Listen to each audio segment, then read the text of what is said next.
Rocket Pat here. Alright guys, it's another hot rocking day in the jungle, and man, it is just an absolute beautiful Texas day. And spring has sprung, the trees are throwing out that oak pollen everywhere. And yeah, spring's here, guys. Alright, let's go over here to the sideshow and see what the hell we got going on this week. Because I got some stuff. I've been shopping, man, and when I go shopping, man, it gets expensive fast. Anybody need a dune buggy? So you sparkles.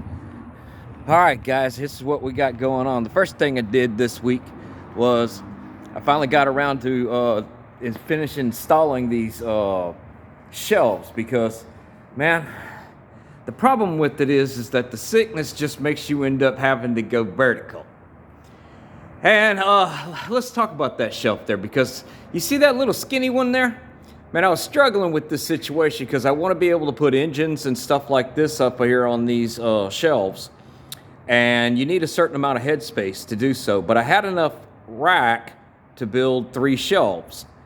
So I came up with what I think is pretty smart, and that is going to be a lumber storage unit. And the reason why is, if we all remember back when the scamdemic began, and all of a sudden 2x4 went from $2 or $1.78 to $7 freaking a 2x4.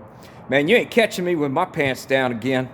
I'm going to be stocking up on some 2x4s and some plywood. I got a house that needs to be repaired, and yeah, we're going to get that taken care of. But this is the plywood storage facility. Also going to be for 16-foot 2x4s that I need to fix the gable end on my house.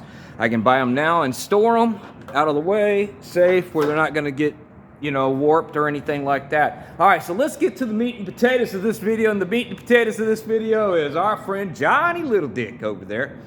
And I have finally came up with an answer to the problem I've had for a year now.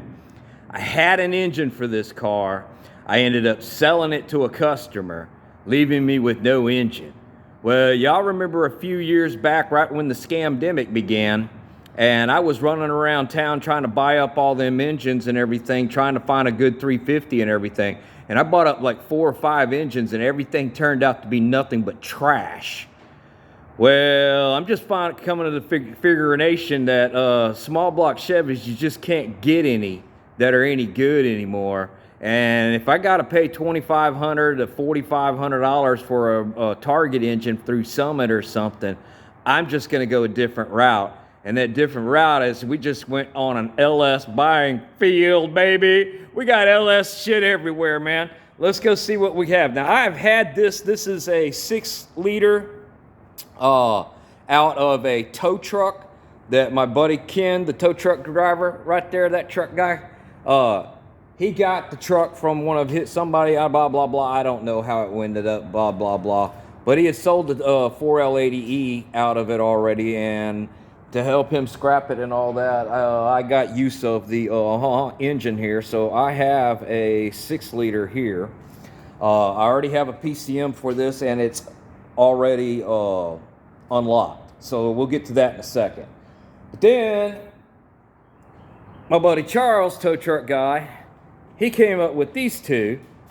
And this one, and this one I got for $75 a piece.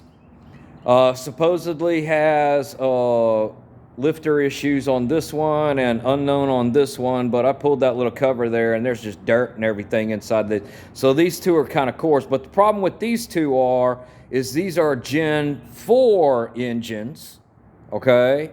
And these are going to be throttle body by cable. Throttle body by wire, electric throttle bodies, not cable throttle bodies. So that takes a different PCM and all this other kind of stuff. So I put those on the little holdback for a second, but we still might use them. I've got an intake manifold for one of them right here in the throttle body. But then I was looking on the Craigslist and I came up with this one with the transmission. So I got the transmission, I got the engine, I got the wiring harness, I got all the accessories on it, power steering pump, alternator, fan, pulleys, everything's there. I got all that for $1,300 plus the PCM. So I had already ordered a wiring harness, but I made a mistake when I ordered the wiring harness. This was supposed to be a drive-by cable harness, but it ended up coming in being a drive-by wire harness. And it actually came in being the right drive-by wire harness, because the difference between this engine and this engine is they've moved the NOx sensors on this down here, okay? Here, you can see it better here. Right there, instead of being up under here. And they've changed to a 58 tooth ring in the crankshaft and a 4-time on the camshaft sensor, which is right here, okay? So this takes a certain computer. This one, because the year it happens to be, this is kind of a hybrid. This has the cam sensor in the back, and it's a 1-time, and it has the 28 tooth reluctor ring on the crankshaft, but it's drive-by-wire. Fortunately, it came with the right computer. So I've already wired the computer up, the harness that I bought. That harness was $130 for this harness. I wired it up. It takes 2 wires right there, hot all the time, 2 grounds, and 1 trigger from your ignition switch. And I was able to plug in my scanner and power up the PCM. And this is a 2004 Tahoe engine. And apparently they were, there were some blah blah. Now, I am going to run this, test run it. This computer's it's still locked. I can't run this computer on an engine right now. I've got to get Martin to come over and unlock this and all that. But I should be able to run this on a drive-by cable, wiring harness, and computer, which I have from this engine right here. All I have to do is take off the throttle body and move it over to that intake, and I'm supposed to be able to run that engine on this engine's computer. Throttle body. That's the problem, is the throttle body. So if that's the case and I can do that, I know where another one of these is for $650, and I'm gonna go buy it, because I've already picked up 2 more computers. I went and got those from the local you pick it, you pull it, you pay for it, and stand in line kind of place. Those were $127 for the pair. I also picked up 2 more wiring harnesses. Why did I get 2 when I'm only building 1 truck? Because I'm looking for another one of these engines, because my 94 short wheelbase Chevy pickup truck, y'all call it an OBS.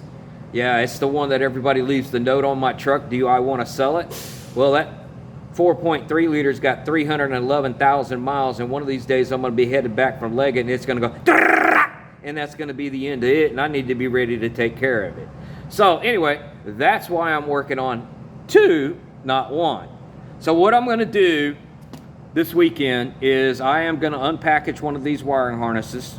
I'm going to use this computer, and I'm going to make that 5.3 liter run. I know that computer will run a 5.3 liter because I tested that computer when it got unlocked on the Cadillac I did, okay?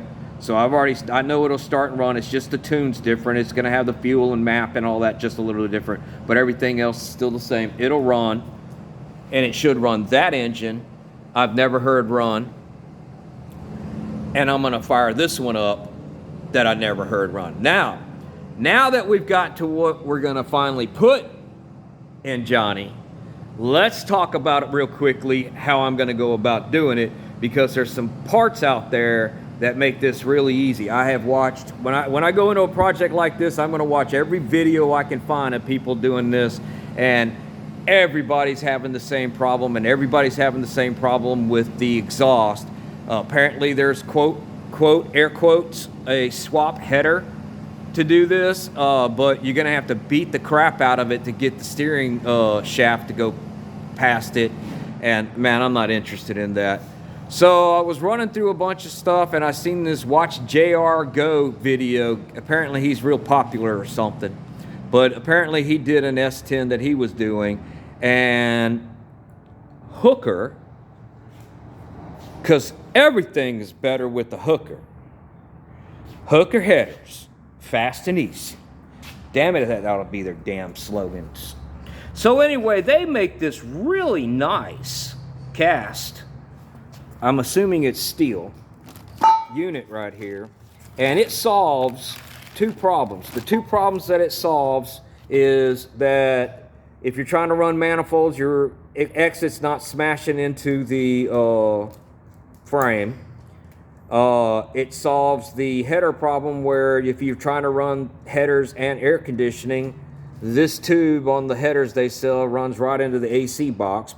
But we'll talk about the AC box in a second as well. So there's that problem.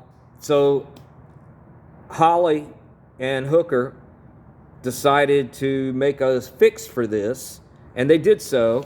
And this is a really, really nice cast. I'm really impressed with this. It's really nice. And I set it up against the engine over there, and it puts the flange right over here, right next to here. So it's nice and tight. And that would probably work on a lot of different vehicles if you've got a tightness problem. So those were $419 in this configuration in the Chinese, and I like the Chinese, so we got the Chinese. So I got that, and I also got an engine mount kit set up here, okay, to that is supposed to work with that header setup, okay. So anyway, we got that. Looks like a pretty good setup. I don't know how it's going to work out. We'll find out. But one of the cool things that I was able to find is that Hooker, and I'm assuming that it's Holley as well, they have come up with a fix for the air conditioning box problem. And man, guys, I live in Texas, and if I want to sell something to somebody and I want to get some money out of it, you better have air conditioning on it, okay? I'm just saying, I see a lot of guys up north, y'all build your cars and everything, and there's no AC and everything. That's real easy and everything. Y'all need to learn how to pop that AC over there in the corner and all this, okay? Because down here, if you ain't got AC in your car, man, you can't get $25,000, $30,000 for a car, okay? If you just can't put AC in the car. So that's a big consideration on doing a swap, is whether or not you can keep the AC working and how you're going to deal with that problem down here. You ain't got that problem up north. So fortunately on this deal, because what I would have ended up having to do is come in here and cut this box and reform it, okay? We would just do that with fiberglass and all that, and then you'd just paint the thing. There would just be some work. But they done made one right off the shelf. So what basically it is you see how it's cut in like that, and over here on this one, it sticks way out in the wind, okay? So basically what they've done is they've just kind of re-engineered it where, you know, okay, a little bit of, it ain't gonna kill you. We'll be all right. That's a pretty small cabin, so I think the air is gonna flow just fine for that. So that should take care of that. And the biggest problem with this, from what I found out, is that if you want to run the factory coil pack setup, that the coils end up hitting into here or something, and that's what, no matter what header you're running or whatever. So picked up that was like $106. That was kind of expensive, to be honest with you, but if it makes life quick and easy, then that's even better, because I got a lot of stuff that has to be done to the truck. You got to pick your battles some days. All right, guys, well, there we are. I am in LS Fest. I'm going full bore. I know how to do it now, and it's not much of a chore. All right, guys, well, y'all keep rocking and a rolling and a rolling and a rocking. I got some grinding down to do.